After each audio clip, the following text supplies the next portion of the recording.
നമസ്തേ. ഇന്ന് നാം ഭഗവത്ഗീതയുടെ 8-ാം അധ്യായത്തിലേക്ക് പ്രവേശിക്കുകയാണ്.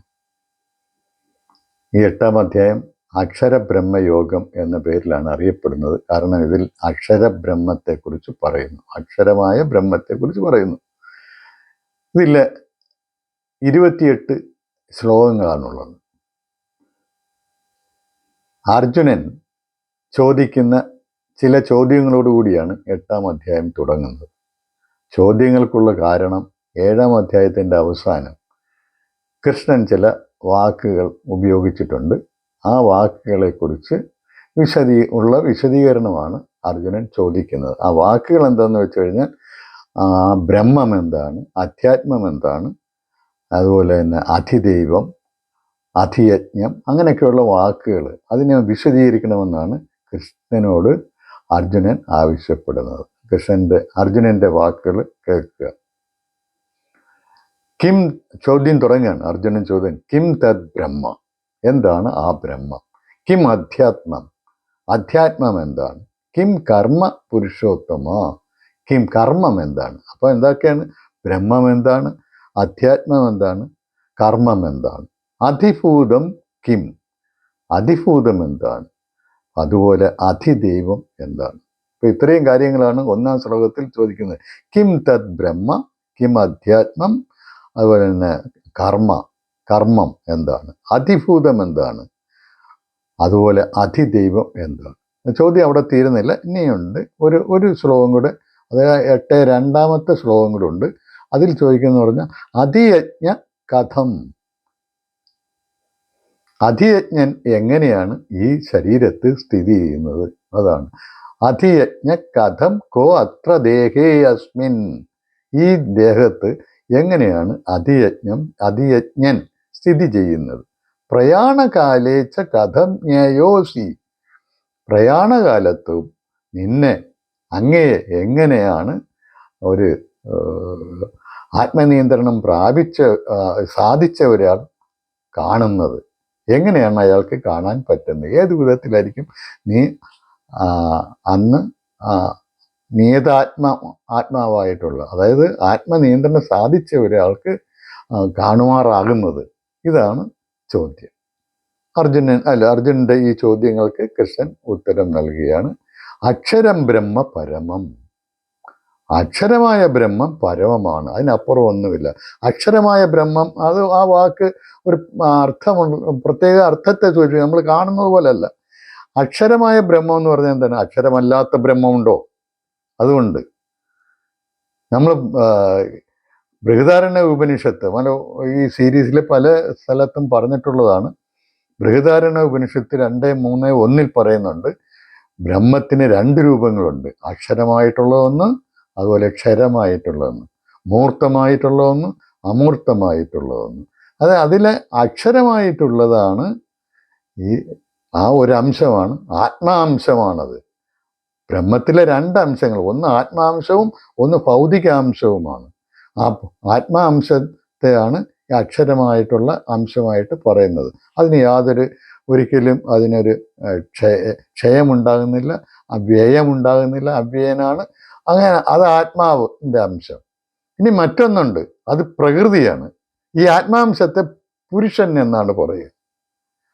അതായത് ബ്രഹ്മത്തിലെ ആത്മാംശത്തെ പുരുഷൻ എന്നാണ് പറയുന്നത്. മറ്റൊരു ക്ഷരം ആയിട്ടുള്ള അംശം, അത് പ്രകൃതിയാണ്, അത് ഭൗതികാംശമാണ്. അത് ചുരുക്കി പറഞ്ഞാൽ ബ്രഹ്മത്തിൽ ഭൗതികാംശവുമുണ്ട്, അതുപോലെ തന്നെ ആത്മാംശവുമുണ്ട്. ആത്മാംശത്തിന് പുരുഷൻ എന്ന് പറയുന്നു, മറ്റ് ഭൗതികാംശത്തിന് പ്രകൃതി എന്നും പറയുന്നു. പുരുഷനും പ്രകൃതിയും ഇത് രണ്ടും ചേർന്നതാണ് ബ്രഹ്മം. അതിലെ അക്ഷരമായിട്ടുള്ള അംശം, അക്ഷരമായിട്ടുള്ള ബ്രഹ്മം, അക്ഷരബ്രഹ്മം, അത് പരമമാണ്. അതിൻ്റെ പേരിലാണ് ഈ അധ്യായം അറിയപ്പെടുന്നതിന്. അക്ഷരമായ ബ്രഹ്മം, അതായത് ആത്മാവ് പരമമാണ്, അതിനപ്പുറമൊന്നുമില്ല. ഏറ്റവും പരമമായ സത്യം എന്ന് പറയുന്നത് ആത്മാവാണ്. അതാണ് ഇതിനകത്ത് സ്വഭാവോ അധ്യാത്മമുച്യതേ. അധ്യാത്മം എന്ന് പറഞ്ഞു കഴിഞ്ഞാൽ ഈ ആത്മാവിൻ്റെ ഭാവമാണ്. ആത്മാവ് എങ്ങനെയാണോ ഈ ഭൗതിക പ്രപഞ്ചമായി ഭവിച്ചിരിക്കുന്നത്. അതാണ് അധ്യാത്മം. അപ്പം എല്ലാ വസ്തുക്കളിലും ഈ എല്ലാ വസ്തുക്കളും അധ്യാത്മമാണ്. അതിനകത്ത് ആത്മാംശവുമുണ്ട്, ഭൗതികാംശവുമുണ്ട്. അത് ഭഗവത്ഗീതയുടെ 13-ാം അധ്യായത്തിൽ ക്ഷേത്രജ്ഞ യോഗം എന്ന് പറഞ്ഞ 13-ാം അധ്യായത്തിൽ പറയുന്നുണ്ട്. ക്ഷേത്രവും ക്ഷേത്രജ്ഞനും കൂടെ കൂടിച്ചേർന്നാണ് ഈ പ്രപഞ്ചത്തിലുള്ള എല്ലാ വസ്തുക്കളും ഉണ്ടായിരിക്കുന്നത്. അപ്പൊ അത് ഇവിടെ അക്ഷരമായ ആ ബ്രഹ്മത്തിലെ അക്ഷരമായ അംശം പരമമാണ്. അതിൻ്റെ സ്വഭാവമാണ് അധ്യാത്മം എന്ന് പറയുന്നത്. ഭൂതഭാവോ ഉദ്ഭവകരോ വിസർഗ കർമ്മസജ്ഞിത. കർമ്മം എന്താണെന്ന് ചോദിച്ചതിന് ഉത്തരവാണ് പറയുന്നത്. ഭൂതഭാവങ്ങളെ ഉണ്ടാക്കുന്നതിനായിട്ടുള്ള ഒരു ഊർജ വിനിയോഗമാണ്. അതാണ് വിസർഗം എന്ന് പറഞ്ഞു കഴിഞ്ഞാൽ അങ്ങോട്ട് ചെലവിടുന്നതാണ്. അതാണ് കർമ്മം എന്ന് പറയുന്നത്. ആ ഭൂതഭാവങ്ങളെ ഉണ്ടാക്കുന്നതായിരിക്കും. ഭൂതഭാവങ്ങൾ എന്ന് പറഞ്ഞാൽ നമുക്ക് ദ്വന്ദ്വഭാവങ്ങൾ നമ്മൾക്ക് ജീവിതത്തിൽ എപ്പോഴും ഉണ്ടായിക്കൊണ്ടിരിക്കും. സന്തോഷം, സന്താപം, അതുപോലുള്ള അനവധിയായിട്ടുള്ള ഭൂതഭാവങ്ങൾ ഉണ്ടായിക്കൊണ്ടിരിക്കും. അതിനാണ് കർമ്മം എന്ന് പറയുന്നത്. ഇനി അതിഭൂതം. അതിഭൂതം എന്ന് പറഞ്ഞാൽ എന്താണ്? നമ്മൾ പറഞ്ഞു ഈ ബ്രഹ്മത്തിൽ 2 അംശങ്ങളുണ്ട്. ഒന്ന് പുരുഷനും ഒന്ന് പ്രകൃതിയും. ആ പുരുഷൻ എന്ന് പറഞ്ഞാൽ ആത്മാംശമാണ്, അക്ഷരമായിട്ടുള്ള അംശമാണ്. അതിഭൂതം ക്ഷരോഭാവക. അതിഭൂതം എന്ന് പറഞ്ഞു കഴിഞ്ഞാൽ ഇതിനകത്തുള്ള ക്ഷരമായ ഭാവമാണ്. ഈ ബ്രഹ്മത്തിലെ ക്ഷരമായ ഭാവമാണ്, അതായത് ഭൗതിക അംശമാണ്. പുരുഷശ്ച അധിദൈവതം. പുരുഷനാണ് അധിദൈവം. അപ്പൊ 2 അംശം ഉള്ളതിനെ കുറിച്ച് ഇവിടെ പറയുന്നുണ്ട്. ഒന്ന് അതിഭൂതവും അതിദൈവവും. ഒന്ന് പുരുഷൻ അതിദൈവം, മറ്റേത് അതിഭൂതം. അതിയജ്ഞോ അഹമേവാത്ര ദേഹേ ദേഹവൃതാം വര. ഈ അർജുന, അതായത് ദേഹം എടുത്തവരിൽ വെച്ച് ഏറ്റവും ശ്രേഷ്ഠനായിട്ടുള്ളവനെ എന്നുള്ളതാണ് പറയുന്നത്. അതിയജ്ഞം എന്ന് പറഞ്ഞു കഴിഞ്ഞാൽ ഞാൻ തന്നെയാണ്. എല്ലാ ദേഹങ്ങളിലും ഞാൻ തന്നെയാണ് അധിയജ്ഞൻ. എന്താണ് അധിയജ്ഞൻ എന്ന് പറഞ്ഞു കഴിഞ്ഞാൽ ഏത് ശക്തിയെ ആസ്പദിച്ചാണോ യജ്ഞങ്ങളെല്ലാം നടത്തുന്നത് അതാണ് അധിയജ്ഞൻ. ആ അധിയജ്ഞൻ എന്ന് പറഞ്ഞു കഴിഞ്ഞാൽ ഞാനാണ്, അതായത് ആത്മാവാണ്. കൃഷ്ണൻ എന്ന് പറഞ്ഞാൽ ആത്മാവാണ്. അത് ഇവിടെ പല ശ്ലോകങ്ങളിലും നമുക്കത് കാണാം. ഇനിയിപ്പം 10-ാം അധ്യായത്തിലെ 20-ാം ശ്ലോകത്തിൽ അത് കൃത്യമായിട്ട് പറഞ്ഞിട്ടുണ്ട്, അഹമാത്മാ ഗുഡാകേശ എന്ന്. പിന്നെ 4-ാം അധ്യായത്തിൽ നമ്മൾ കണ്ടതാണ് അജോബി സൻ അവ്യയാത്മാ എന്നൊക്കെ പറഞ്ഞിട്ടുള്ളത്. അപ്പോൾ ഇതൊക്കെയാണ് ആത്മാവാണ് കൃഷ്ണൻ. അപ്പൊ ആ ആത്മാവാണ് എല്ലാ ദേഹങ്ങളിലെയും അധിയജ്ഞൻ എന്ന് പറയാം. അന്ധകാലേച്ച മാമേവ സ്മരൻ മുക്ത കളേവരം യപ്രയാതി സത്മദ്ഭാവം യാതി നാസ്തി അത്ര സംശയ. അതായത് അന്ധകാലത്തും, അതായത് നമ്മൾ ശരീരം വെടിയുന്ന സമയത്ത് പോലും എന്നെ സ്മരിച്ചുകൊണ്ട് ദേഹം വിട്ടാൽ നീ എൻ്റെ ഭാവത്തെ പ്രാപിക്കും. അപ്പൊ ദേഹം വിടുക, ദേഹം ത്യജിക്കുക. അപ്പൊ ഏത് സമയത്തായാലും ഒരു കാര്യം, ദേഹം വിടുക എന്ന് പറഞ്ഞു കഴിഞ്ഞാൽ, ദേഹം ത്യജിക്കുക എന്നൊക്കെ പറഞ്ഞു കഴിഞ്ഞാൽ മരണം എന്ന് നമ്മൾ സൂചിപ്പിക്കുന്നതാകാം. അല്ലെങ്കിൽ ഏതെങ്കിലും കാര്യങ്ങൾക്ക് വേണ്ടി നമ്മളുടെ ശരീരത്തെ നമ്മൾ പൂർണ്ണമായി സമർപ്പിക്കുന്നതിനും അങ്ങനെ പറയാം. അങ്ങനെയാണെങ്കിൽ ഇവിടെ അതല്ല. ഇവിടെ ശരിക്ക് ദേഹം വിടുക എന്ന് പറഞ്ഞു കഴിഞ്ഞാൽ നമ്മുടെ അന്തിമമായിട്ടുള്ള നമ്മുടെ ഒരു പ്രയാണത്തെയാണ് സൂചിപ്പിക്കുന്നതെന്ന് നമ്മൾ മനസ്സിലാക്കണം. അങ്ങനെ വിടുമ്പോൾ തന്നെ എന്നെ കുറിച്ച് ഓർത്തുകൊണ്ട് നീ വിട്ടു കഴിഞ്ഞാൽ നീ എന്നെ തന്നെ പ്രാപിക്കും, എൻ്റെ ഭാവത്തെ നീ പ്രാപിക്കും. അതിനകത്ത് യാതൊരു സംശയമില്ല. അതിനൊരു പൊതു നിയമം കൂടി പറയുന്നുണ്ട്. ആ പൊതു നിയമത്തിലാണ് ഞാൻ പറഞ്ഞ പോലെ എല്ലാ കാര്യങ്ങളും അതിൽ ഉൾക്കൊണ്ടിട്ടുണ്ട്. യം യം വാപി സ്മരൻ ഭാവം ത്യജദ്യന്തേ കളേവരം തം തം ഏവ ഏതി കൗന്ദേയ സദാ തദ്ഭാവ ഭാവിത. ഏതെങ്കിലും ഒരു ഭാവത്തെ, ഏതെങ്കിലും ഒരു ലക്ഷ്യത്തെ നമ്മൾ മുൻനിർത്തിക്കൊണ്ട് നമ്മൾ എപ്പോഴും അത് തന്നെ ചിന്തിച്ചുകൊണ്ട് നമ്മളുടെ ശരീരത്തെ അതിനായിട്ട് പൂർണ്ണമായിട്ടും സമർപ്പിച്ചാൽ തീർച്ചയായിട്ടും നമ്മൾ അതിനെ പ്രാപിക്കും. ഇതാണ് ഈ ശ്ലോകത്തിൽ പറയുന്നത്. ഇവിടെ അക്ഷരാർത്ഥത്തിൽ നോക്കിക്കഴിഞ്ഞാൽ എന്നെ പ്രാപിച്ചുകൊണ്ട്, അല്ലെ, എന്നെ ഏതെങ്കിലും ഒരു ഭാവത്തെ ചിന്തിച്ചുകൊണ്ട് നിങ്ങൾ ദേഹത്തെ ത്യജിച്ചു കഴിഞ്ഞാൽ ആ ഭാവത്തെ തന്നെ നിങ്ങൾ പ്രാപിക്കും എന്നാണ് ഇതിനകത്ത് പറയുന്നത്. അതിനകത്ത് ത്യജിക്കുക എന്ന് പറഞ്ഞാൽ നമ്മുടെ ഒരു മരണം എന്ന് പറഞ്ഞാൽ നമ്മൾ മനഃപൂർവ്വം ത്യജിക്കുന്നതല്ലല്ലോ, അത് ഓട്ടോമാറ്റിക്കായിട്ട് സംഭവിക്കുന്നതാണ്. അപ്പൊ ദേഹം ത്യജിക്കുക എന്ന് പറഞ്ഞു കഴിഞ്ഞാൽ നമ്മൾ ബോധപൂർവം ചെയ്യുന്ന ഒരു പ്രക്രിയയാണ്. അത് ഇപ്പം ത്യജിക്കുക എന്ന് പറഞ്ഞു കഴിഞ്ഞാൽ നമ്മൾ ദേഹത്തോട്, ദേഹഭാവത്തോട് അല്ലെങ്കിൽ ദേഹത്തിൻ്റെ സുഖ ഭോഗങ്ങളോട് ഒരു ഉള്ള പ്രതിപത്തി വിടുന്നതിനാണ് ഈ ത്യജിക്കുക എന്ന് പറയുന്നത്. ദേഹം ത്യജിക്കുക എന്ന് പറഞ്ഞു കഴിഞ്ഞാൽ അതിനെക്കുറിച്ചുള്ള നമ്മളുടെ കരുതലുകൾ നമ്മൾ തൽക്കാലം മാറ്റിവെക്കുന്നു. ദേഹം വേണം, പക്ഷെ അതിന് മാത്രം എന്നുള്ള നിലയിൽ അതിനോട് നമ്മൾ സ്വയം അർപ്പിച്ച് അതിനുവേണ്ടി പ്രവർത്തിക്കുന്നത് ആ ഭാഗം വിട്ടു. അതാണ് ദേഹം ത്യജിക്കുക എന്ന് പറഞ്ഞത്. അപ്പൊ എം വാപി സ്മരൻ ഭാവം, ഏത് ഭാവത്തെയാണോ നിങ്ങൾ സ്മരിക്കുന്നത്, അങ്ങനെ സ്മരിച്ചുകൊണ്ടാണോ ത്യജത്യാന്തേ കലേവരം, അത് കലേവരം, അതായത് നമ്മുടെ ശരീരത്തെ ഈ ലാസ്റ്റ് അവസാനം നമ്മൾ ത്യജിക്കുന്നത് ഏത് ഭാവത്തെ ഓർത്തുകൊണ്ടാണോ, സ്മരിച്ചുകൊണ്ടാണോ, തം ഏവേദി, ഏതൊക്കെ ഭാവങ്ങളെ ത്യജിച്ചാൽ അതത് ഭാവങ്ങളെ തന്നെ നീ പ്രാപിക്കും. സദാ തത് ഭാവിത, എപ്പോഴും ആ ഭാവത്തെ തന്നെ ഓർത്തുകൊണ്ടിരിക്കണം.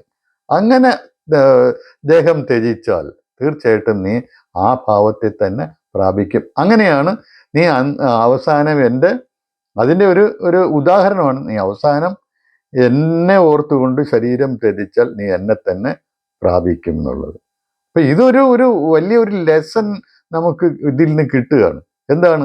ഏതെങ്കിലും ഒരു ലക്ഷ്യത്തെ മുൻനിർത്തി നമ്മൾ കൈമയും മറന്ന് പ്രവർത്തിക്കുക എന്നൊക്കെ പറയത്തില്ലേ, അതുപോലെ മെയ് അതിനു വേണ്ടി സമർപ്പിച്ചുകൊണ്ട് നമ്മൾ അതിനെക്കുറിച്ച് തന്നെ ഓർത്തുകൊണ്ട് നമ്മൾ പരിശ്രമിച്ചാൽ തീർച്ചയായിട്ടും നമ്മൾ ആ ഭാവത്തെ പ്രാപിക്കും, ലക്ഷ്യത്തെ പ്രാപിക്കും എന്നുള്ള ഒരു പൊതുതത്വമാണ് ഇവിടെ പറയുന്നത്. 8:6 അതുകൊണ്ട് അർജുനനോട് പറയാണ്, നീ എപ്പോഴും എന്നെ തന്നെ ആലോചിച്ചുകൊണ്ട് നീ യുദ്ധം ചെയ്തു, നീ സ്വയം സമർപ്പിച്ചാൽ നീ എന്നെ തന്നെ പ്രാപിക്കും. അടുത്ത 8:7 ശ്ലോകം ഇനി പറയുന്നു, നീ ആത്മാവിൻ്റെ പ്രത്യേകതകളെ കുറിച്ചാണ്. കവിയാണ്, പുരാണനാണ്, എല്ലാത്തിനെയും അനുശാസിക്കുന്നവനാണ്. കവിം പുരാണം അനുശാസിതാരം അണോരണിയാൻസം അനുസ്മരേദിയ സർവസ്യ ധാതാരം അചിന്യരൂപം ആദിത്യവർണം തമസപരസ്താത്. ഇതൊക്കെ ആത്മാവിൻ്റെ വിശേഷണങ്ങളാണ്. കവിയാണ്, പുരാണനാണ്, എല്ലാത്തിനെയും അനുശാസിക്കുന്നവനാണ്, നിയന്ത്രിക്കുന്നവനാണ്, അണോരണിയാൻ ഏറ്റവും അണുവായിട്ടുള്ളവനാണ്. അങ്ങനെയുള്ളതിനെ സ്മരിച്ചുകൊണ്ട് സർവസ്യ ധാതാരം, എല്ലാത്തിനെയും വഹിക്കുന്നതും ആത്മാവ് തന്നെയാണ്. അചിന്യ രൂപമാണ്, പ്രത്യേകിച്ച് രൂപമില്ല, നമുക്ക് ആ രൂപത്തെക്കുറിച്ച് ചിന്തിക്കാൻ പറ്റത്തില്ല. എന്നാൽ ആദിത്യവർണം എന്നാൽ പ്രകാശമാനമായിട്ടുള്ള ഒരു ചൈതന്യമാണത്. തമസപരസ്താത്, അല്പം പോലും അതിനകത്ത് കളങ്കമില്ല. പ്രയാണകാലേ മനസാചലേന ഭക്ത്യായുക്തോ യോഗബലേന ചൈവ ഭ്രുവോർമധ്യേ പ്രാണമാവേശ്യ സമ്യക് സ തം പരം പുരുഷമുപേതി ദിവ്യം. ആ പരമപുരുഷനെ, അതായത് ആത്മാവിനെ പ്രാപിക്കും. എങ്ങനെയാണ്? പ്രയാണകാലത്തും മനസ്സ് ഇളകാത്ത മനസ്സോടുകൂടി യോഗബലത്തോടുകൂടി തൻ്റെ പ്രാണനെ ഭ്രുവോർമധ്യേ, അത് നമ്മൾ കഴിഞ്ഞ ഒരു അധ്യായത്തിൽ കണ്ടു, 6-ാം അധ്യായത്തിൽ കണ്ടു. ധ്യാനിക്കുമ്പോൾ എന്താണ്? നമ്മൾ നമ്മുടെ നാസികയുടെ അഗ്രത്തിൽ ശ്രദ്ധ കേന്ദ്രീകരിക്കണമെന്ന് പറഞ്ഞു. അത് മൂക്കിൻ തുമ്പിലല്ല, മൂക്കിൻ്റെ ആദിയിൽ. അതാണ് ഭ്രുവോർമധ്യേ, അത് പുരികങ്ങളുടെ മധ്യത്തിൽ. അതാണ് ആ രണ്ട് സ്ഥാനം ഒന്ന് തന്നെയാണ്. ഇവിടെ വേറൊരു വാക്ക് ഉപയോഗിച്ചിരിക്കുന്നുള്ളേ ഉള്ളൂ, മറ്റേത് വ്യത്യസ്തമായിട്ടുള്ള ഒരു വാക്ക്. അങ്ങനെ ആവേശിപ്പിച്ചുകൊണ്ട് വേണം, പ്രാണനെ ആ പോയിന്റിൽ ആവേശിച്ചുകൊണ്ടാണ് നമ്മൾ ഇത് ദേഹം ത്യജിക്കേണ്ടത്. അങ്ങനെയാണെങ്കിൽ തീർച്ചയായിട്ടും ആ പുരുഷനെ തന്നെ പ്രാപിക്കും. അതിനെക്കുറിച്ചുള്ള ഈ ആത്മാവിനെ കുറിച്ചുള്ള ചില വിശേഷണങ്ങളൂടെ വരുന്നുണ്ട്. ഇനി പറയുന്നു, ഞാൻ എന്നെ പ്രാപിച്ചാൽ, അതായത് ഞാൻ ആത്മാവ് തന്നെയാണ്, എന്നെ പ്രാപിച്ചാൽ പുനർജന്മം ഇല്ല, പിന്നെ ഒരു പിൻവാങ്ങിയ വരവില്ല. അയാൾ എന്നിൽ തന്നെ ഉറച്ചു നിൽക്കുക. കാരണം എന്താ, എനിക്ക് ജന്മമില്ല, അത് പറഞ്ഞിട്ടുണ്ട്. മാമുപയത്യ പുനർജന്മ ദുഃഖാലയം അശാശ്വതം ന ആപ്നുവന്തി മഹാത്മാനഃ സംസിദ്ധിം പരമാം ഗതാഹ. സംസിദ്ധി, ഇതിനെക്കുറിച്ച് എന്നെ പ്രാപിച്ച ആളുകൾക്ക് ഒരു പുനർജന്മം ഇല്ല. പുനർജന്മവും ജന്മവും ഒക്കെ എന്ന് പറഞ്ഞു കഴിഞ്ഞാൽ ഈ ശരീരം പോയിട്ടുള്ള ഒരു കാര്യമല്ല. എന്നിൽ ഞാൻ ജീവിച്ചിരിക്കുമ്പോൾ തന്നെ, ഈ ശരീരം ഉള്ളപ്പോൾ തന്നെ എനിക്ക് ആത്മസാക്ഷാത്കാരം നേടാം. അങ്ങനെ ആത്മസാക്ഷാത്കാരം നേടിക്കഴിഞ്ഞാൽ ഞാൻ എനിക്ക് മരണമില്ല. കാരണം എന്ന് പറഞ്ഞാൽ മരിക്കണമെന്ന് പറഞ്ഞു കഴിഞ്ഞാൽ ഈ നമ്മൾ കാമങ്ങൾക്ക് കീഴടങ്ങുന്നതാണ്. അപ്പം മരണമില്ലെങ്കിൽ പിന്നെ പുനർജന്മത്തിൻ്റെ കാര്യം ഉദിക്കുന്നതുമില്ല. ഇതാണ് ഇതിനകത്ത് ഉദ്ദേശിക്കുന്നത്. നീ മരിക്കത്തില്ല. കാരണം എന്ന് പറഞ്ഞാൽ ആത്മസാക്ഷാത്കാരം നേടിക്കഴിഞ്ഞാൽ പിന്നെ കാമങ്ങൾ ഉള്ളിലുള്ളവന് ഒരിക്കലും ആത്മസാക്ഷാത്കാരം നേടാൻ പറ്റത്തില്ല. കാമരഹിതമായിട്ടുള്ള ഒരു മനസ്സുണ്ടെങ്കിൽ ആത്മസാക്ഷാത്കാരത്തിൽ എത്താൻ പറ്റുള്ളൂ. ആത്മാവിനെ പ്രാപിച്ചു കഴിഞ്ഞാൽ തനിക്ക് തന്നെയാണ്, താൻ തന്നെയാണ് എല്ലാം എന്നൊരു ബോധം ഉദിച്ചു കഴിഞ്ഞാൽ, തന്നിൽ തന്നെയാണ് എല്ലാം നിലനിൽക്കുന്നതെന്നൊരു ബോധം ഉദിച്ചു കഴിഞ്ഞാൽ താൻ എന്തിനെയാണ് കാമിക്കുന്നത്? ഒന്നിനെയും കാമിക്കാനില്ല. എല്ലാം തൻ്റെ അംശങ്ങൾ മാത്രമാണ്. അപ്പം കാമങ്ങളെല്ലാം ഒഴിഞ്ഞു. അപ്പം അവന് കാമങ്ങൾക്ക് കീഴടങ്ങുക എന്ന മരണവുമില്ല, പിന്നെ പുനർജന്മവും ഉണ്ടാകുന്നില്ല. ഇതാണ് ഇതിനകത്ത് നാം മനസ്സിലാക്കേണ്ട കാര്യം. ഇതൊക്കെ ഒരു ആലങ്കാരിക ഭാഷയിൽ, അതായത് ആളുകൾക്ക് മനസ്സിലാകുന്ന ഒരു ഭാഷയിൽ, ഒരു പിന്നെ ഭൗതിക വസ്തുക്കളുമായിട്ട് താരതമ്യം ചെയ്തുകൊണ്ട് പറയുന്നു എന്നുള്ളതേ ഉള്ളൂ. ഇനി എന്നെ പ്രാപിച്ചാൽ പുനർജന്മമില്ല. പിന്നെ പറയുകയാണ്, ഈ ബ്രഹ്മലോകം മുഴുവൻ, ഈ ഭൂമി വരെയുള്ള എല്ലാം ആവർത്തിച്ചുകൊണ്ടേയിരിക്കുന്നതാണ്.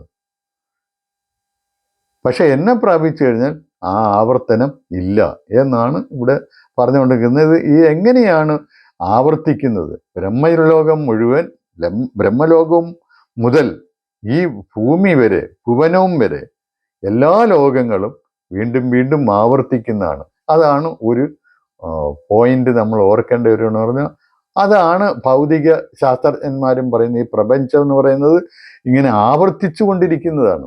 ഒരിക്കലും ഇത് ഇപ്പോൾ വികസിച്ചു കൊണ്ടിരിക്കുന്നു. അതാണ് നമ്മുടെ ബിഗ് ബാങ് തിയറി പറയുന്നത്. ഇത് ഒരു സിംഗിൾ ആറ്റത്തിൽ നിന്ന് തുടങ്ങി മഹാപ്രപഞ്ചമായിട്ട് രൂപം പ്രാപിച്ചിരിക്കുന്നു. ഇപ്പോഴും അത് വളർന്നുകൊണ്ടിരിക്കുന്നു. ഒരു ഘട്ടം എത്തിക്കഴിഞ്ഞാൽ ആ വളർച്ച നിലയ്ക്കുകയും സങ്കോചിക്കാൻ തുടങ്ങുകയും ചെയ്യും. വീണ്ടും ആ ഒറിജിനൽ ആറ്റത്തിലേക്ക് എത്തിച്ചേരും. പ്രൈമീവൽ ആറ്റം എന്നാണ് അവരതിന് പറയുന്നത്. അതാണ് ബിഗ് ബാങ് സിദ്ധാന്തത്തിൻ്റെ കാതൽ എന്ന് പറയുന്നത്. അതായത് ഉണ്ടാകുന്നു, വികസിക്കുന്നു, പിന്നെ അത് സങ്കോചിക്കുന്നു, വീണ്ടും പഴയ സ്ഥിതിയിലെത്തുന്നു. ഇതാണ് അതിനകത്ത് പറയുന്ന കാര്യങ്ങൾ. ഇത് എങ്ങനെയാണ്, അതിൻ്റെ കാലയളവ് എന്താണ്? അതാണ് പിന്നെ അടുത്ത 2 ശ്ലോകങ്ങളിൽ പറയുന്നത്. സഹസ്രയുഗ പര്യന്തം അഹർ യത് ബ്രഹ്മണോ വിദുഹു രാത്രിം യുഗസഹസ്രാന്തം തേ അഹോരാത്രവിദോ ജനാഹ. അത് സഹസ്രയുഗ പര്യന്തം, 1000 യുഗങ്ങളാണ് ഒരു ബ്രഹ്മത്തിൻ്റെ ഒരു പകൽ എന്ന് പറയുന്നത്. അഹർ എന്ന് പറയാം. സഹസ്രയുഗ പര്യന്തം അഹർ യത് ബ്രഹ്മണോ വിദുഹു രാത്രിം യുഗസഹസ്രാന്തം. രാത്രിയും അതുപോലെ തന്നെ ഒരു 1000 യുഗങ്ങളാണ്. എന്താണ് ഈ കാലയളവ്? ഇത് രണ്ടും ആണ് ഇത് രണ്ടും അറിയാവുന്നവർ അഹോരാത്രങ്ങളെ അറിഞ്ഞവനാണ് എന്നാണ് ഈ ശ്ലോകത്തിൽ പറയുന്നത്. 8:17. ഇനി എന്താണ് ഈ സഹസ്രയുഗം? എന്താണ് യുഗം എന്ന് പറഞ്ഞാൽ എന്താണ്? അത് ഒരു കണക്കുണ്ട് അതിന്. അപ്പോൾ മനുസ്മൃതിയിൽ പറയുന്നുണ്ട്, അതിൻ്റെ ഒരു കണക്ക് മനുസ്മൃതിയിലുണ്ട്. അത് നമുക്കൊന്ന് നോക്കാം. മനുസ്മൃതി 1:69 മുതൽ 1:79 വരെയുള്ള ശ്ലോകങ്ങളിലാണ് അത് നൽകുന്ന കണക്കനുസരിച്ച് ബ്രഹ്മാവിൻ്റെ ഒരു പകൽ എന്ന് പറയുന്നത് 1752 കോടി വർഷങ്ങളാണ്. അതാണ് ഒരു 1000 യുഗങ്ങൾ എന്ന് പറയുന്നത്. അതാണ് 1752 കോടി മനുഷ്യവർഗങ്ങൾ. ഇത് ഒരു രണ്ട് സ്ഥലത്ത്, അതായത് ഈ ട്വൈലൈറ്റ് പീരീഡ് ഉണ്ടല്ലോ, പ്രഭാതവും അതുപോലെ തന്നെ സന്ധ്യയും സായം സന്ധ്യയും, അങ്ങനെ അതും കൂടെ ചേർത്താണ് ഈ 1752 കോടി വർഷങ്ങൾ എന്ന് പറയുന്നത്. ഒരു പകൽ അത്രയും തന്നെയാണ് രാത്രിയും. ഇത് വേറെ ചില ഒരു സംസ്കൃത ഡിക്ഷണറികളിലൊക്കെ ഇത് കുറച്ചുകൂടെ വ്യത്യസ്തമായിട്ട് അവരുടെ കണക്കനുസരിച്ചാണെങ്കിൽ 1728 കോടി എന്നാണ് പറയുന്നത്. അപ്പം ബിഗ് ബാങ് സിദ്ധാന്തത്തിന് കണക്കനുസരിച്ചതാണെങ്കിൽ 1380 കോടി വർഷങ്ങളാണ് ഇപ്പോഴും ഇതുണ്ടായിട്ടുള്ളത്. ഇനിയിപ്പോൾ ഇത് രണ്ടും കൂടെ താരതമ്യം ചെയ്യുകയാണെങ്കിൽ 1752 കോടി പോയിട്ട് ഇത് ഇങ്ങോട്ട് തിരിച്ച് സങ്കോചം ഉണ്ടാവുകയുള്ളൂ. ഇപ്പോഴും 1380 കോടിയേ ആയിട്ടുള്ളതാണ് ബിഗ് ബാങ് സിദ്ധാന്തം. അപ്പൊ ഇനിയും കുറെ വർഷങ്ങൾ, കോടിക്കണക്കിന് വർഷങ്ങളുണ്ട് ഇത് ഈ പ്രപഞ്ചം അവസാനിക്കാനായിട്ട് എന്നർത്ഥം. അപ്പൊ 1752 കോടി വർഷങ്ങളാണ് ഈ സഹസ്രയുഗം എന്ന് പറയുന്നത്, ബ്രഹ്മാവിൻ്റെ ഒരു പകൽ എന്ന് പറയുന്നത്. അതുപോലെ തന്നെ ഈ ബ്രഹ്മാവിൻ്റെ ഈ പകൽ തുടങ്ങുമ്പോൾ എല്ലാ ജീവികൾ, അത് ഈ പ്രപഞ്ചം അതിൽ നിന്ന് ഉരുത്തിരിഞ്ഞ് വരാൻ തുടങ്ങും. അതാണ് അവ്യക്താദ് വ്യക്തയ സർവാഹ. അതുവരെ അവ്യക്തമായിട്ടിരിക്കുകയാണ്, ബ്രഹ്മത്തിൽ തന്നെ ഇരിക്കുകയാണ്. ആ ബ്രഹ്മത്തിൽ തന്നെ അവ്യക്തമായിട്ടിരിക്കുന്ന പ്രപഞ്ചം വ്യക്തമായി വരുന്നുകൊണ്ടിരിക്കും. അപ്പൊ ഇത് ഒരിക്കലും ഇത് ഒരു നശിച്ചു പോകുന്നൊന്നും ആരും പറയുന്നില്ല. അതാണ് വിലയം കൊള്ളുക എന്ന് പറയുന്നത്. എന്നിട്ട് പിന്നെ പുറത്തേക്ക് വരിക, വിസർജിക്കുക. ശരിക്കും വിസർജിക്കുക എന്ന് തന്നെയാണ് വിസൃജ്യതി എന്ന് പറഞ്ഞ, വിസൃജാമി പുനഃപുനഃ എന്നൊക്കെ പറഞ്ഞിട്ട് 4-ാം അധ്യായത്തിൽ പറയുന്നുണ്ട്. അപ്പൊ അത് അവ്യക്താദ് വ്യക്തയ സർവ, അവ്യക്തമായിട്ടുള്ള അവസ്ഥയിൽ നിന്ന് എല്ലാം വ്യക്തമായിട്ട് വരുന്നു. എന്ന് വെച്ചാൽ പ്രപഞ്ചം ഇങ്ങനെ രൂപം കൊണ്ട് പുറത്തേക്ക് ഉരുത്തിരിഞ്ഞു വരിക എന്ന് നമുക്ക് പറയുക. അഹരാഗമേ, പകൽ തുടങ്ങുമ്പോഴത്തേക്ക് ഇതിങ്ങനെ ഉരുത്തിരിഞ്ഞ് വെളിയിലേക്ക് വരും. രാത്രിയാഗമേ പ്രളീയന്തേ, രാത്രിയാകുമ്പോഴത്തേക്ക് ഇതെല്ലാം അതിലേക്ക് ഈ ബ്രഹ്മത്തിലേക്ക് തന്നെ വന്നു ചേരും. എല്ലാം അവിടെ അവ്യക്ത അവസ്ഥയിലേക്ക് പ്രാപിക്കും. തത്രൈവ അവ്യക്ത സംജ്ഞകേ, അവിടെ തന്ന് അവ്യക്തമായിട്ട് നിൽക്കും. ഇതൊക്കെ എത്ര ശാസ്ത്രീയമായിട്ടുള്ള രീതിയിലാണ് ഇതെല്ലാം പറയുന്നതെന്ന് നമ്മൾ ആലോചിച്ച് നോക്കണം. ഇത് എത്രയോ ക്രിസ്തുവിന് മുമ്പ് 600, 700, 1000 വർഷങ്ങൾക്ക് മുമ്പ് ഏറ്റവും വളരെ ലുപ്ത് വെച്ച് കണക്ക് കൂട്ടിയാൽ അത്രയൊക്കെയാണ്.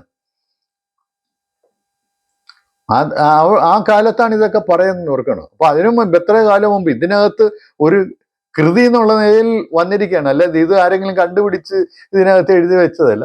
ഇത് വേറെ അറിവ്, മറ്റു രീതിയിലുള്ള അറിവ്, നിലനിന്നിരുന്ന ഒരു അറിവ് ഈ കൃതിയിൽ ഉൾക്കൊള്ളിച്ചിരിക്കുന്നു എന്നുള്ളതേ ഉള്ളൂ. അതാണ് നമ്മൾ മനസ്സിലാക്കേണ്ടത്. അല്ലാതെ ഗീത ഉണ്ടായത് BC 600 അല്ലെങ്കിൽ 700-ലാണെന്ന് പറഞ്ഞു കഴിഞ്ഞാൽ അത് അന്ന് വരെ ഇതൊന്നും ആർക്കും അറിഞ്ഞുകൂടാതെന്നുള്ളതല്ല. അന്നും അറിയാം, അതിനു മുമ്പും അറിയാം. എത്രയോ കാലങ്ങളായിട്ട് അറിയാമെങ്കിലല്ലേ നമുക്ക് ഇത് ഒരു പുസ്തക രൂപത്തിൽ, ഒരു കൃതിയുടെ രൂപത്തിൽ എഴുതി പിടിപ്പിക്കാൻ പറ്റുള്ളൂ. അല്ലാതെ ഒരു സുപ്രഭാതത്തിലും കൊണ്ട് എഴുന്നേറ്റ് ഇതെല്ലാം എഴുതി പിടിപ്പിക്കാൻ പറ്റുമോ? ഇല്ല. അപ്പൊ അതിനു മുമ്പ് ഈ ഭാരതീയർക്ക് ഈ കാര്യങ്ങളെല്ലാം അറിയാമായിരുന്നു എന്നുള്ളത് തന്നെയാണ് ഇതിൻ്റെ അർത്ഥം. ഇങ്ങനെ അവ്യക്തത്തിൽ നിന്ന് ഇത് ഭൂതങ്ങളെല്ലാം അവ്യക്തത്തിൽ നിന്നുണ്ടായി വരുന്നു, തിരിച്ച് അവ്യക്തത്തിൽ തന്നെ ചെന്ന് ചേരുന്നു. ഇതാണ് ഒരു പ്രപഞ്ചത്തിൻ്റെ സൃഷ്ടി എന്ന് നമ്മൾ പറയുന്നതും. അതുപോലെ തന്നെ അതിനെ പിൻവലിക്കലും ഇതാണ്. സൃഷ്ടി എന്ന് പറയുന്നതിൽ ഇല്ലാത്ത ഒന്നിനെ ഉണ്ടാക്കുന്ന ഒരു പരിപാടി ഈ പ്രപഞ്ചത്തിലോ അല്ലെങ്കിൽ ഭാരതീയ ആത്മീയ തത്വത്തിൽ പറയുന്നതേ ഇല്ല. എല്ലാം ഉള്ളടങ്ങിയിരിക്കുന്നു, ആത്മാവിൽ ഉള്ളടങ്ങിയിരിക്കുന്നു. അതാണ് പറയുന്നത്. നേരത്തെ ഉണ്ട് അവിടെ.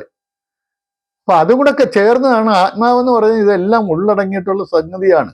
സച്ചിദാനന്ദം എന്ന് പറഞ്ഞാൽ സത്ത് എന്ന് പറയുന്നത് ഇതെല്ലാം ഉൾക്കൊള്ളുന്ന ഒരു കാര്യമാണ്. ഇനി പറയാണ്, ഇങ്ങനെ ഈ വ്യക്തമായിട്ടല്ല, അവ്യക്തത്തിൽ നിന്ന് വ്യക്തമായിട്ട് വരുന്ന ഈ പ്രപഞ്ചത്തിൽ നിന്ന് തസ്മാത് പരസ്തസ്മാത്തു ഭാവോ അന്യോ, ഈ നമ്മൾ കണ്ണുകൊണ്ട് കാണുന്ന ഈ ഭാവങ്ങൾക്ക് അതീതമായിട്ട് വേറൊരു ഭാവമുണ്ട്. അവ്യക്തോ അവ്യക്താ സനാതനഃ. അവ്യക്തമാണത് എന്ന് മാത്രമല്ല സനാതനമാണ്. അവ്യക്തം എന്നുള്ളതിനേക്കാൾ അത് സനാതനമാണ് എന്നുമുള്ള ഒരു ഭാവമുണ്ട്. ഈ വ്യക്തമായിട്ടിരിക്കുന്നതൊന്നും എന്നും ഇല്ലല്ലോ. അത് കുറെ കഴിയുമ്പോൾ സങ്കോചിച്ച് ഇല്ലാതായിത്തീരുന്നു.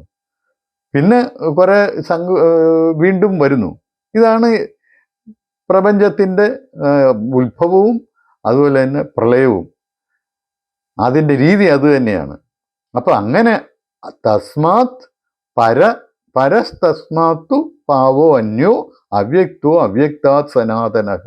ഈ അവ്യക്തത്തിനേക്കാൾ കൂടുതൽ അത് സനാതനമാണെന്നുള്ളതാണ് പ്രാധാന്യമായിട്ടുള്ളത്. വ്യക്ത അവസ്ഥയിൽ നിന്ന് അവ്യക്താവസ്ഥയിലേക്ക് പോകുന്നു. ഇതിനെല്ലാം അപ്പുറം സനാതനമായ ഒരു അംശമുണ്ട്. അതാരാണ്? അത് ആത്മാവ് തന്നെയാണ്, പുരുഷനാണ്. സർവേഷു ഭൂതേഷു നശ്യത്സു ന വിനശ്യതി. ഈ ഭൂതങ്ങളെല്ലാം നശിച്ചാലും നശിക്കാത്ത ഒന്നായിട്ട് അത് അവിടെ ആ സനാതനമായ ചൈതന്യം അവിടെ ഉണ്ടാകും. അവ്യക്തോ അക്ഷര ഇതി ഉക്ത. അവ്യക്തനെന്നും അക്ഷരനെന്നും അവനെ പറയുന്നു. അത് അക്ഷരമായിട്ടുള്ള ചൈതന്യമാണ്, അവ്യക്തമായിട്ടുള്ള ചൈതന്യമാണ്. ഇതാണ് ഈ എല്ലാവരുടെയും പരമമായ ഗതി ഇത് തന്നെയാണ്. യം പ്രാപ്യന നിവർത്തന്തേ തദ്ധാമ പരമം മമ. ഈ സ്ഥാനത്തെ പ്രാപിച്ചാൽ ആർക്കും പിന്നെ തിരിച്ചു വരവില്ല എന്നർത്ഥം. പുരുഷത്വ സ പരപാർത്ഥ. അത് പരമമായിട്ടുള്ള പുരുഷനാണ്. അതിനെ പ്രാപിക്കണമെന്നുണ്ടെങ്കിൽ ഭക്തിയാ ലഭ്യസ്തു അനന്യയാ. അനന്യമായിട്ടുള്ള ഭക്തിയാണ്, ഏകാഗ്രമായിട്ടുള്ള. അതിനെ തന്നെ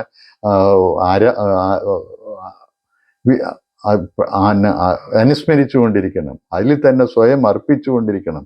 അങ്ങനെയുള്ള ഭക്തിയോടുകൂടിയാണെങ്കിലേ അതിനെ പ്രാപിക്കാൻ പറ്റത്തുള്ളൂ.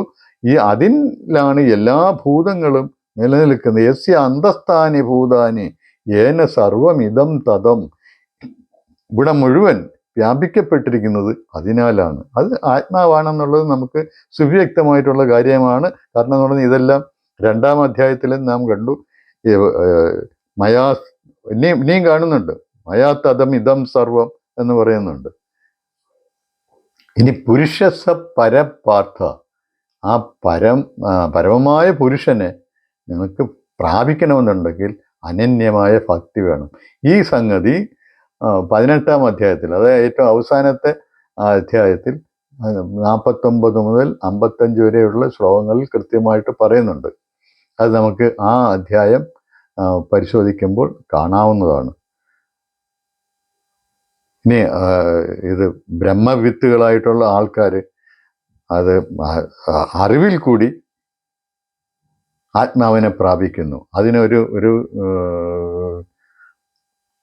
ഗുപ്തമായ ഒരു ഭാഷയിൽ വേറെ രീതിയിലാണ് ഇതിനകത്ത് അവതരിപ്പിച്ചിരിക്കുന്നത്. അഗ്നിർജ്യോതിരഹ ശുക്ലഃ ഷണ്മാസ ഉത്തരായണം തത്ര പ്രയാതാഗച്ഛന്തി ബ്രഹ്മവിദോ ജനക. ബ്രഹ്മത്തെ പ്രാപിക്കുന്നത് എങ്ങനെയാണ്? അഗ്നിർജ്യോതിരഹ ശുക്ല ഷണ്മാസ ഉത്തരായണം. ഉത്തരായണം എന്ന് പറയുന്നത് അഗ്നിയുടെയും ജ്യോതിസിൻ്റെയും പകലിൻ്റെയും ശുക്ല, അതായത് വെളുത്ത കാലത്തിൻ്റെയും പ്രതീകമാണ്. അതിൽ കൂടി പോകുന്ന ബ്രഹ്മവിത്തുകളായ ആളുകൾ ബ്രഹ്മത്തെ പ്രാപിക്കും. അതായത് ഉത്തരായണത്തിൽ സഞ്ചരിക്കുന്നവർ അത് ബ്രഹ്മവിത്തുകളായിട്ടുള്ള ആളുകൾ ബ്രഹ്മത്തെ പ്രാപിക്കും. എന്താണ് ഉത്തരായണത്തിന്റെ പ്രത്യേകത? അത് ഈ അഗ്നിയെയും ജ്യോതിസിനെയും ഒക്കെ സൂചിപ്പിക്കുന്നത്, പ്രതിദാനം ചെയ്യുന്നതാണ്. എന്ന് വെച്ചാൽ അറിവിനെ പ്രതിദാനം ചെയ്യുന്നതെന്ന് അർത്ഥം. അതിന് പകരം ഈ വാക്കുകളിൽ കൂടി പറഞ്ഞിരിക്കുന്നുള്ളതേ ഉള്ളൂ. അപ്പം ദക്ഷിണായനം അങ്ങനെയുള്ളതാണ്. അങ്ങനെ അതിൽ ഈ ആത്മാവിനെ പ്രാപിക്കാൻ, ബ്രഹ്മത്തെ പ്രാപിക്കാൻ അതിൽ കൂടി പോയാൽ പറ്റില്ല. കാരണം എന്ന് പറഞ്ഞാൽ ഇരുളിൻ്റെ പ്രതീകമാണ്. ഇരുളെന്ന് പറഞ്ഞാൽ അജ്ഞാനത്തിൻ്റെ പ്രതീകമാണ്. അതിലേക്കൂടെ പോകുന്നവർക്ക് അത് പറ്റത്തില്ല. അങ്ങനെ 2 രീതിയിലുള്ള മാർഗങ്ങളാണ്, ഗതികളാണ് ഈ ലോകത്ത് ഉള്ളത്. അതാണ് ഈ ശ്ലോകങ്ങളിലൂടെ വ്യക്തമാക്കുന്നത്. ഇനി അവസാനം പറയുന്നു, വേദേഷു യജ്ഞേഷു തപസ്സു ചെയ്യുക. വേദങ്ങളിലായാലും യജ്ഞങ്ങളിലായാലും തപസ്സിനായാലും ദാനേഷു യത് പുണ്യഫലം പ്രതിഷ്ഠം. ദാനം കൊണ്ടായാലും എന്ത് പുണ്യഫലമാണോ കിട്ടുന്നത് അതെല്ലാം ഈ കാര്യം, ഈ സത്യം പറഞ്ഞു കഴിഞ്ഞാൽ, ഈ അറിവ് നേടിക്കഴിഞ്ഞാൽ നിങ്ങൾക്ക് കിട്ടും. അപ്പോൾ വേദവും യജ്ഞവും തപസ്സുമെല്ലാം നിഷ്പ്രയോജനമാണ് എങ്കിൽ എന്തുകൊണ്ടെന്നാൽ അത് ഈ അറിവ് നേടിക്കഴിഞ്ഞാൽ അതിൻ്റെ ഒന്നും ആവശ്യമില്ല. അതുകൊണ്ടൊക്കെ കിട്ടുന്നത് ഫലം തന്നെ ഈ അറിവിൽ നേടുന്നതിൽ നിന്ന് നിങ്ങൾക്ക് കിട്ടുന്നതാണ്. അതുകൊണ്ട് അറിവ് നേടുക, അതാണ് നമ്മൾ ഇതിൽ നിന്ന് മനസ്സിലാക്കേണ്ടത്. ഇനി അടുത്ത വളരെ പ്രധാനപ്പെട്ട ഒരു അധ്യായത്തിലേക്കാണ് നാം കിടക്കുന്നത്. അത് 9-ാം അധ്യായം. അത് അടുത്ത ദിവസം നമുക്ക് നോക്കാം. നന്ദി, നമസ്കാരം.